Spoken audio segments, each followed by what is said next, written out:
বস্তিবাসী flat চায় নাই আমাদের কাছে, আপনাদের কাছে। বস্তিবাসী চায় নিরাপদ জীবনের নিশ্চয়তা। বস্তিবাসী চায় মর্যাদাপূর্ণ কর্মসংস্থান। বস্তিবাসীকে ঢাকা শহরে আজ পর্যন্ত যারা ফ্ল্যাট দেওয়ার অঙ্গীকার করেছে, তারা বস্তি উচ্ছেদের পরিকল্পনা করেছে।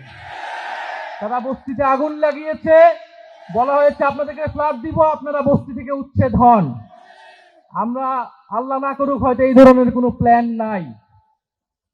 জান্নাতের মালিক আল্লাহ, অবশ্যই মহান সৃষ্টিকর্তা, আর ভোটের মালিক জনগণ।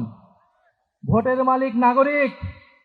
দেশের মানুষ বুঝে গেছে, বুঝে যাবে আরো দ্রুতই যে কারা নির্বাচনের আগে প্রতারণা করছে, কারা দেশের মানুষকে ঠকাচ্ছে, কারা সংস্কারের বিরুদ্ধে অবস্থান নিচ্ছে।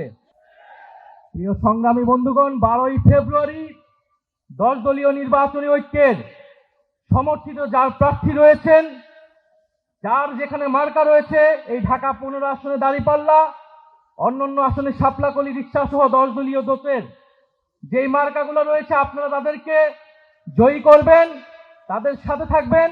আমরা ঐক্যবদ্ধভাবে বৈষম্যের বিরুদ্ধে, দুর্নীতির বিরুদ্ধে আর ইনসাফের পক্ষে আমরা নতুন বাংলাদেশ গড়ে তুলব।